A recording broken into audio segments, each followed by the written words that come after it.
Hey, it's Chris. What are we talking about today? Arcs, baby! Look at this, Arcs! Surprise! We'll talk about this in a second, why Arcs is a little bit surprised. Then, in front, we also have the Iliad, and, well, if I can actually pick it up in this angle, Ichor, the latest upcoming from crowdfunding Bitewing games. And then, a little bit of other crowdfunding, Aqua.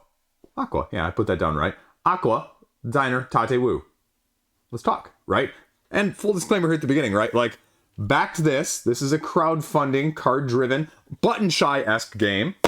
The Bitewing games are Knizia. One's a remake. One is a new two-player head-to-head duelers. And then, well, obviously we have Arcs and Leader Games. Again, these are prototypes. They were sent to me by Bitewings, and I'm a backer of Arcs in the first place. So let's talk. I mean, you came for the Arcs, right? That's why you're here. So let's start with it. Now, interestingly enough, spoilers here at the beginning. In case you're not paying close attention, when I opened the box, I was like, oh, look at Arcs. This is so nice and big, and the little expansion. No, just kidding, right? This is the expansion. This is the core game. Whoa, right? Yeah, let's go. So we'll push the expansion aside here a second, and then we'll put it right there. That's the Blight Reach expansion. This is the Leaders and Lore pack, which just has 8 leaders and 14 lore cards. So, I mean, it's just a little box of cards, right? So I can't even, oh man, I hate this when they do that, the insert at the top here. So like, you feel like you're gonna tear the box open every time you do it, right? We're starting with the smallest and working our way up. So they did that to protect it, but it's just cards. Just cards. It makes it hard to open though. This is what we got Arcs art-wise, right? Okay. I mean, more stuff. I have no clue how important this is going to be for variation, for variability, or anything else in between. But I have Arcs on my basically top to playlist right now. So here is the box itself. Here is the rule book. And the one other thing I was nicely surprised by, this rule book, 24 pages, including a page of index, glossary, and credits here. Fine print, 22. So realistically, under a 20-page rule book for this. Which, to be honest, is a lot less than I actually expected. Like, I'm one of those people who backs and forgets, right? Back and forget. And truth be told, spoilers here on this one, I actually opened this up and organized it a little bit to give you a little bit better sense of what's going on here. And these are just your little player cards. They show you everything you need to know, but, I mean, they're pretty extensive, actually. So it worries me that 20-page rulebook, but this is like a summary on 3 pages. Can't even summarize it into less. So, I mean, take that for what you will. Then you've got the board here. Again, I kind of wish I had a playmat because I'm realistically getting away from these boards that are just massive. And every time I feel like I fold or unfold them, they start getting, you know, corners raised or edges raised and just not necessarily what you want from that aspect. I mean, this looks beautiful otherwise. But I guess in the 2-player game, which I'm going to try and play primarily with my wife, you like start having some of these sectors be out of bounds. So I'm not really sure what that means yet, but I was glancing through the rulebook prior to looking at the video here. You know, ambitions over on that side, chapters down here in the bottom, those are your rounds essentially, and then your victory points around the side, and then whatever the heck this is on the end here, lead, surpass, copy, and action discard piles. So ambition declared. Okay. So again, I'm going into this blind. I'm going into this saying I want to like this game. I think this is more accessible. Oath in space, the equivalent of Arcs on the ground, you know, Oath in space. Anyway, sorry, I just rolls off the tongue every time I want to do it. So these are your individual player boards. You just got your 4 different colors here. And let's just point out something, small fact, right? Yellow, red, blue, and gray. I like these non-traditional necessarily colors because I just like variation. I was just playing How to Save a World earlier this afternoon. The most recent release on crowdfunding from Burnt Island. And this is just like an off-color burnt yellow there. And you don't see many white or grays. And I like that because both of them had it. And it's a minor thing. Let's talk about this though. Because I organized this, I'm one of those people that put all of the red in the red bag, all of the white, because they were all separated, right? Your leaders, your ships, your other tokens that go along with it. I'll be honest with you guys. See this little ship right here? I'm not a huge fan of the shape of this. This is a ship. This is what's supposed to be what a ship is going to be looking like. And I know what they're going for there. It's like a battleship style things, but it just looks kind of not what I would picture a spaceship as well. Like sort of a, you know, half-eaten Star Destroyer. Sorry, can't resist myself. And then here are your dice. Just dice of all nice shapes and varieties there. And then you've got some of your other out-of-bounds markers, your leader markers, and that sort of thing there. and then your tokens and your resources that you're going to be utilizing and keeping track of in addition there. And then obviously the main crux of things, you have your decks of cards, which actually a lot less than I thought, but comparatively, you know, you're going to be getting a little bit of everything here as well. So I really like the art. The art is always appealing to me. Kyle Farron, you know, it's attractive. It's not for everybody. Not everybody likes it as a whole, but I think that's okay too. I'm not one of those people who's hugely aesthetically appealing. Like, it has to be appealing to me, but it doesn't need to be like, oh my gosh, this is the most gorgeous board game I've ever seen, right? It has to be not an eyesore. And as I always say at the same time, gameplay triumphs art regardless. And I think that's why some of the many older Euro games are still as well thought of, because, you know, Castles of Burgundy was a gosh awful ugly game to begin with, and yet somehow one of the best games of all time, right? Again, different card backs there you can kind of see. And then we'll go here, upside down here again as a sort of a trick taking as the main mechanic here. You're seeing some of the suits of construction, and then administration, and then aggression, and then finally mobilization. So how you're taking the actions, the suits matter, the winning matters, all of these cards go along with it here. Mix-ups based on the player counts there. And let's pull out the leaders here as well, you know, because what did the other box have right now? Let's pull this back up and say this had 8 leaders and 14 lore cards. So how many leaders, if I can't actually get this out of the freaking box here, how many leaders are we actually talking with this base game? Because I didn't actually look, although I'm sure the rule book would tell me, but you want to look at the art on the card, not just hear me read off rules from the rule book here. So 1, 2, 3, 4, 5, 6, 7, 8. So that doubles it. That's actually probably pretty freaking sweet. So if you combined all of them in there in the first place, that's a relatively hefty amount then, doubling it. Because usually, you know, you see expansions, expansions that aren't freaking like 3 times the size of the core in the first place, right? Usually it's the other way around, which is always why expansions are a poor value. Almost ubiquitously across crowdfunding, across retail, like, well, you know what, retail, I'm gonna take that back. Not always as bad retail wise, but you know, crowdfunding, I mean, that's where, you know, money sink is. It's completely hit or miss. You know, I'm just looking at things even like behind the camera right now. I've got some Everdell expansions, right? Like, right? And just from that aspect of things overall. So again, nothing exotic here. I understand, and I give them a lot of kudos and credit, because I like this, that it's not freaking massive all over the place, tons of content. This is going to be much easier to get to the table than anything else. That is accessible. I mean, that's great, actually, if you think about the amount of content in this box. Now, the only counter argument to that is going to be, is this, you know, worth Chris $100, or is this worth $60, Chris? You know, from a pure value standpoint, did I get enough money's worth out of my components? No, probably not then. Probably not then, but I don't really care. By the way, did you see that I also do not have anywhere in front of me shown to you or lurking behind the scenes in any way, shape, or form the miniatures? Yeah, because you know what? These wooden things, you know, it's not weird as that shape is for the ship there. That's all you need. That's all you need. I think the miniatures with this don't, you know, necessarily add anything gameplay presence wise. It's going to be bigger on the table, but I don't think it's going to make it any more aesthetically pleasing. So let's put arcs down here a second, and let's pull over, the expansion. Oh, it's actually not as heavy though as you'd think. So there we go. The Blighted Reach expansion. So again, this box is literally probably about 3 times the size overall of the core. So we'll put that right here, sort of, you know, we won't screw it up here. This is just storage. Okay, we got some storage here. We got a little plastic, you know, components, and this, you know, that's a mess. Like, if you have kids, like, and you start breaking this stuff, it just flies everywhere. It's so annoying. Anyway, that also worries me, though. And when I said that the core game is only about 20 pages, the expansion adds another 30 pages. 30 pages of rules.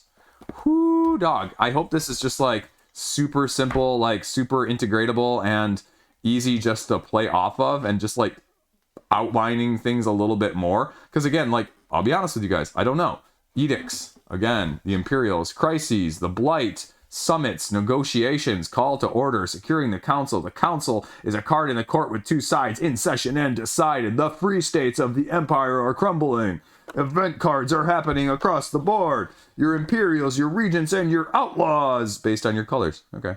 Everyone starts off as a regent in the crumbling and galactic empire, shown by the regent title.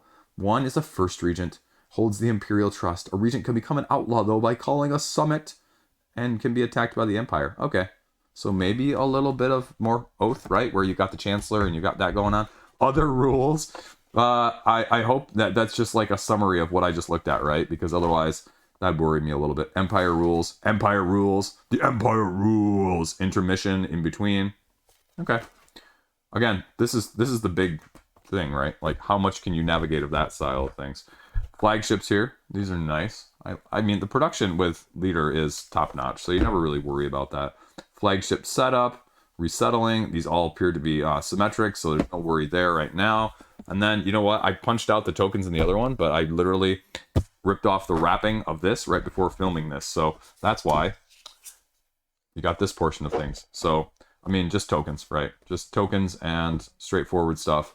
Everything that you'd imagine, a la your 6 or 7 layers of token-esque stuff. So, nothing exotic, nothing unique there. And then, holy mother, that's a lot more cards. Like, this was the amount of cards in the base game right there. Actually, probably less as a whole. And then, I mean, this much more, right? That's a ton of stuff. So, I mean, I guess that it's probably all meant to fit in here. Judging by the amount of baggies, I feel like a dealer, you know, again, like, or maybe this is one of those where they want every single individual component bagged separately. Like, I'm not opposed to extra baggies, but that's a lot. That's a lot of extra. And then, oh, we didn't even see this card sitting here with more relics and more lore and more guild cards and everything else in between. So, should we open one of these up? Why not? What the heck, right? That's what this video is for. You want to see this portion of things. You don't want to just walk at the plastic and look at the cardboard, right? Although, I guess this is technically... Anyway, don't think about that one too much. So again, a little bit of everything here. Material, monopolies. Ooh, we're playing Monopoly here in the middle of arcs in space. I'm not sure if I'm supposed to be looking at all this stuff, but as long as these all looking like asymmetric, I kind of like that. Oh, wait until resolve this until admission. Okay, so I'm probably not supposed to be looking at all this, but you can't read the text because I'm flipping through it too fast anyway. And I won't remember any of this like 10 minutes after the video, so... Okay. Whether or not I'm supposed to open that, who knows. What do we got here? Score pads. Oh, the campaign logs, score pads. I mean, those are always controversial for me. And then more leaders. Complexity, a little down there in the corner right there. So a fair number from that standpoint too. Okay. So we won't open those up. And then last but not least, some more storage down here for individual components. So this is more like deluxeified storage rather than purely gameplay. Although, to be fair, there's still a lot of gameplay here with these amount of cards. So that is Open Space Arcs. How do you feel about that? Like, and I guess this is probably more so for the miniatures because, again, you could probably go without. And here's some of the other wooden pieces that we saw as well. The different shapes of the cruisers and the big blue ones. And one unique one for each character. So, I don't know. How do I feel about this so far? 2 extra dice. I feel pretty decent about it. You know, I've done a lot of these unboxing videos now. Well, like half a dozen, right? I've done a lot of them. I'm very experienced in the unboxing scene. But I feel like this is one lately that I'm feeling quite nicely about. Like, I don't have some FOMO with this one. Or, I guess, the opposite of FOMO. I don't have regretto. Whatever you want to call it. You know, this is my channel. I get to screw up the terms all the time. So, we'll put those back on top. We'll throw this away before the kids see it and just make my house a ruin. And we'll go on to the next 2. Truth be told, though, here with this, I don't know if I'm going to combine things because until I know that I'm going to love it and until I know that I'm going to be okay with it, I don't think I would want to put everything in here because separating it out or selling this off and keeping the other is the big conundrum if you kind of, again, don't know. Leader, I got a better price. That's what you get on crowdfunding, period. Is it going to be worth it, though? Don't know yet. So next up, Ichor, Iliad. Ichor, Iliad. Bitewings, end of the month. What do we got going on here? Review probably shortly out after these. And truth be told, I've played both of them. I need to play them a few more times, though, to get my final thoughts on them.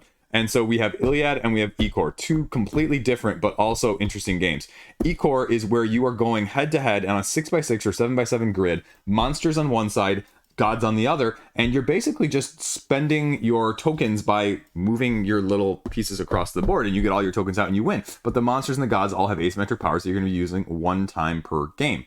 Then we have Iliad. Iliad is sort of a tile layer in, I believe, if I'm remembering correctly, it's a 6x6 grid where you lay them down only on your spots orthogonally to one of your opponent's spots, because they're all crisscrossed applesauced.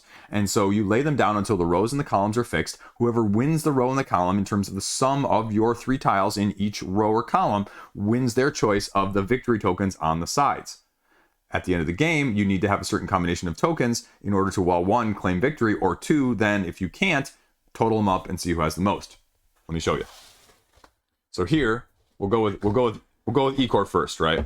Again, very, very easy rules-wise. These are the tokens that you're laying down. And if you're looking for a deluxeified game, Bitewing does a really good job as well. These chips and these tokens are super solid. They're not anything massive, but they have good table presence, right? As I was just talking about miniatures not needing that. And that's, I guess, how you feel. How do you feel about the abstract style nature of both of these games, bringing you a little bit more in that way?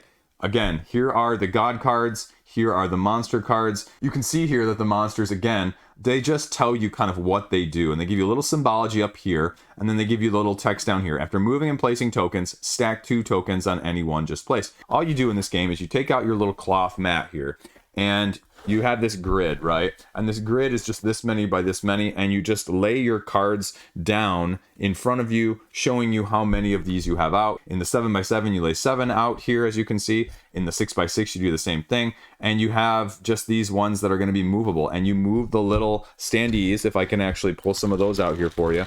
You move them across in a straight line until you run into a wall, or as far as you want, or until you run into one of your enemies, or one of the enemy gods here. And so here's Medusa, for example, and these are very nice. I worry about them standing up on the mat, though, because you really need them to. Otherwise, they take up a little bit too much room when they're like this, because you're like laying them and then the overlap, and you need to put the tokens next to them, and it doesn't quite fit as well as you'd like, but that's okay, because they're meant to be standing up, not laying down. So I don't even know why I'm talking about this.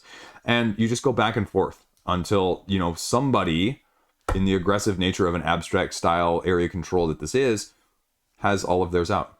Because when you go over somebody else's, you take theirs off, and then you plunk one of yours down on top of it. So that's, I mean, that's it right now, really. You can see the other god pieces there, and then you have these gate tokens as well that you lay down on 2 locations on the board, and if you go across them this way, you activate the gate, and each of these has like different special abilities and different ways of, again, giving you a little bit of something else to do with sort of the same symbology. And these are actually, you can kind of see these are wooden. These are nice and thick, actually, a nice slide, as you can maybe kind of hear there. And so again, they tell you what they do. There's a whole expansion content sheets. So you can get all of that. Again, tokens are nice, standees are nice. You know I'm Liege, Team Standee. So that's what I need to put on my shirt, by the way. Team Standee. Forgot about that one. And to be clear, when I talk about these cards, right, I play either 6 or 7 at a time. There are 1, 2, 3, 4, 5, 6, 7, 8, 9, 10, 11, 12 of them. And then you give your cards to your opponent so they can know what ones you have out potentially too. And 3 of these are actually expansion ones to go along with it. One of them, in addition, is one of those cards that just says, you win if you do this, not if you actually beat your opponent out. So how do you feel about that? But that's one of the expansion ones, and both teams have one from that aspect of things. So it's not like one team has it and you have to worry about it, and you decide if you're going to play with them or not, because you need to either both have them out there or not. And so this is a 6x6. I showed you the 7x7 here, and they're nice. And I actually prefer cloth mats even with the wrinkling nowadays, just because, again, like I said, with the folding with the arcs board there, I feel like every time I do it, I'm just gonna like start having it tear up. And you do it a dozen plays, and that really starts to be an issue. So not that you actually play any of your games a dozen times, but you know, in theory at least, right? Woo, them's fighting words. That's why I also do not miniatures, right? Then it makes me feel a little bit better about the play per dollar amount that I spent, right, on the plays.